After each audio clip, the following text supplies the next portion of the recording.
The attic was suffocating, thick with dust and the smell of decay. It felt like stepping into a forgotten world where time had stood still and memories had been left to rot. Sunlight struggled to pierce the grime on the lone window pane, casting eerie shadows that danced across the cluttered space. I coughed, waving a hand to clear the air in front of me. Each breath felt like inhaling history, the dust particles carrying whispers of the past. Boxes loomed, filled with the remnants of lives lived and forgotten, each one a potential treasure trove of stories or perhaps just more dust-covered junk. My great-aunt Clara had been a recluse, her past as shadowy as this attic. She had lived alone, her life a mystery even to those closest to her. Now it was my task to sift through the debris, to uncover the secrets she had taken to her grave, and perhaps to understand the woman she had been. Ethan dug through stacks of yellowed photographs, their edges brittle. Each image a frozen moment in time, capturing faces and places long gone. A chipped porcelain doll stared up at him with vacant eyes. It was unsettling, as if the doll itself held some dark secret. Then his fingers brushed against something hard and flat. His curiosity piqued. He carefully pulled it out from beneath a pile of old clothes. Hidden beneath a moth-eaten shawl was a leather-bound journal and a letter, its paper brown with age. The journal's cover was cracked, the leather worn from years of handling. The ink was faded, but he could make out his great-aunt's name scrawled across the front. It was a connection to her, a piece of her life that had been left behind.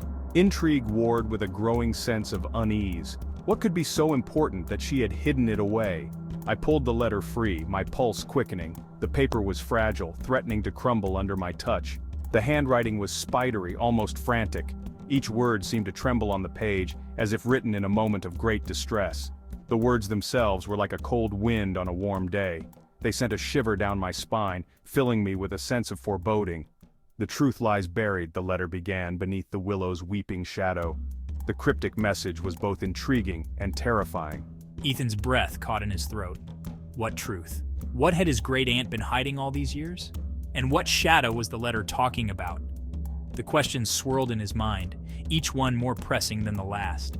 The air in the attic seemed to crackle with a sudden energy. It was as if the very room was alive with the secrets it held. Or maybe it was just his imagination, fueled by the cryptic words in his hand. Either way, he knew he couldn't stop now. One thing was certain. He was no longer simply sorting through a dead woman's belongings. He was on the brink of uncovering something much bigger. He was standing on the edge of a mystery. A mystery that had been buried for decades, waiting for someone to uncover the truth. With a deep breath, Ethan steeled himself. He was ready to dive deeper into the past, no matter what he might find. He opened the journal, its pages filled with more of the spidery handwriting. Each entry a potential clue, a piece of the puzzle that was his great-aunt's life. As he read, the story began to unfold. A story of love, loss, and secrets that had been kept hidden for far too long. The attic no longer felt suffocating. It was now a place of discovery, a gateway to the past that held the key to understanding his great-aunt Clara. With each page he turned, Ethan felt closer to the truth. And he knew without a doubt that he would uncover the secrets that had been buried for so long. He left the attic with the journal and letter in hand, ready to face whatever revelations lay ahead. The past was no longer forgotten. It was waiting to be discovered. The letter was short, more a note than a message. It was hastily written, as if the writer had little time to convey their thoughts. But its brevity did nothing to lessen its impact. Each word seemed to carry the weight of 1,000 unspoken fears. Each word felt heavy with unspoken meaning, pregnant with a darkness that chilled Ethan to the bone. It was as if the ink itself was imbued with a sense of dread. The handwriting itself seemed to writhe on the page, a testament to the writer's anguish. The letters twisted and turned, almost alive with the torment of the writer. "Find the truth," the letter urged, "before it consumes you too." The urgency in those words was palpable, almost as if the writer was speaking directly to me. The words hung in the air, echoing in the silence of the attic. The stillness of the room seemed to amplify the message, making it impossible to ignore. Who was this message for? Was it meant for Ethan, or had it been intended for someone else entirely? What truth was his great-aunt so desperate to share? The questions swirled in his mind, each one more pressing than the last. And why did it feel like a warning rather than a revelation? The sense of foreboding was almost tangible, wrapping around him like a shroud. Beneath the cryptic message was a simple drawing, It was a stark contrast to the ominous words above it. A willow tree, its branches drooping towards the ground as if in mourning. The image was hauntingly beautiful, yet filled with sorrow. There was a sense of familiarity about it. Ethan felt as though he had seen this tree before. But where? A memory tugged at the edge of Ethan's mind, but he couldn't quite grasp it. It was like trying to catch smoke with his bare hands. I reread the letter, my heart pounding. Fear battled with curiosity. The more I read, the more I felt a strange connection to the writer. Part of me wanted to throw the letter back into the darkness and forget I ever saw it. The fear was almost paralyzing, urging me to turn away. But another part, a stronger part, urged me forward. The need to uncover the truth was overpowering, pushing me to face whatever lay ahead.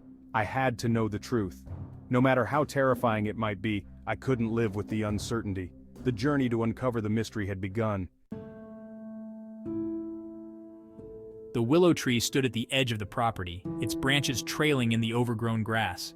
It was an imposing sight, its trunk gnarled and ancient, its leaves whispering secrets on the wind.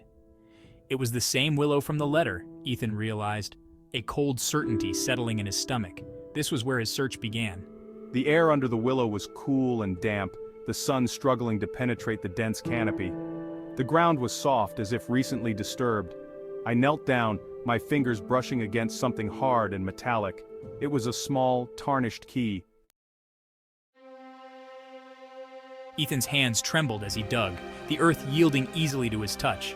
The key had unlocked a small wooden box, hidden just beneath the surface. Inside lay a collection of objects that seemed to whisper secrets of the past. His heart pounded as he carefully lifted the lid, revealing the treasures within. Among the items was a silver locket engraved with the initials EM. It glinted softly in the moonlight, a relic of a bygone era. Ethan's fingers traced the delicate engraving, feeling a connection to the past. Next, he found a faded photograph of a young woman with laughing eyes. Her smile seemed to hold 1,000 untold stories, and Ethan couldn't help but wonder about the life she had led. Who was she, and what had happened to her? And then there was a stack of letters bound with a ribbon. The letters were dated decades ago, addressed to his great-aunt Clara. The handwriting was elegant, flowing, and filled with a passion that made his chest ache. Each letter was a window into a world long gone, a world of love and loss. The author, a woman named Eliza, wrote of a forbidden love, a secret engagement that had to be hidden from prying eyes. Her words were filled with longing and desperation, painting a vivid picture of a love that defied the conventions of their time. But there was also a betrayal that shattered her heart. As I read, fragments of family lore surfaced in my mind. Whispers of a scandal, a disappearance that had never been fully explained. The pieces of the puzzle began to fall into place, a name erased from the family tree. Eliza, I realized with a jolt, was not just a heartbroken lover, she was the ghost that haunted my family's past. Her story was one of love and tragedy, a tale that had been buried for generations, waiting to be uncovered. As I stood there holding the letters, I felt a connection to Eliza, a desire to bring her story to light and give her the peace she deserved. The locket held a miniature portrait of a man, handsome, with kind eyes and a mischievous smile. He was no one I recognized. The photograph was Eliza herself, radiant, full of life. She was standing in front of a grand house, a house I knew to be long gone, consumed by fire decades ago. The house fire. Another piece of the puzzle clicked into place. The fire that had been ruled an accident. The fire that had claimed the lives of my great-grandparents. The fire that no one ever spoke about. Nightfall brought a chill to the air, and with it a growing sense of unease. I was being watched. I could feel eyes on me, tracing my every move. The rustling of leaves sounded like whispers, and shadows seemed to dance at the edge of my vision. Paranoia, I told myself. The darkness was playing tricks on my mind, but deep down, I knew better. Something was wrong. The secrets I had unearthed, the truths I had uncovered, they had awakened something dark and dangerous. I hurried back to the house, my heart pounding in my chest. The floorboards creaked beneath my feet, each sound amplified in the silence. I locked the doors, bolted the windows, but the feeling of dread remained, a cold knot in the pit of my stomach. S4.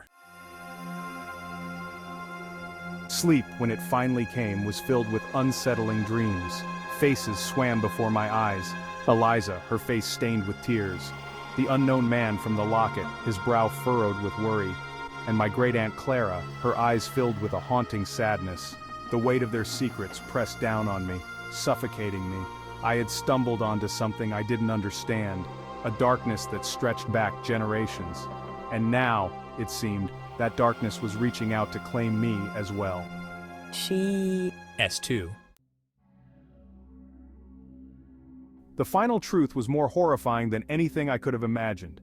Hidden within the pages of my great-aunt's journal, a confession scrawled in shaky handwriting. The fire had not been an accident, it had been deliberately set, and the person responsible was the man in the locket, Eliza's lover. Driven to madness by grief and betrayal, he had sought revenge for Eliza's supposed abandonment. He hadn't known, couldn't have known, that she had died in childbirth just days before. My great-grandparents, innocent victims in a twisted game of love and vengeance. My blood ran cold. The man in the locket was my grandfather. S2. I stood there for a long time, the weight of the truth crushing me. The letter, the locket, the journal, they were all pieces of a puzzle I never wanted to solve. The past, I realized, was a dangerous place. Some secrets were better left buried, some truths too painful to face. With a heavy heart, I gathered up the box of secrets and returned to the willow tree. I buried it deep beneath its weeping branches, hoping to lay the ghosts of the past to rest. But I knew, with a certainty that chilled me to the bone, that some stains could never be washed away. Some wounds never truly healed, and some truths, once unearthed, could never be forgotten.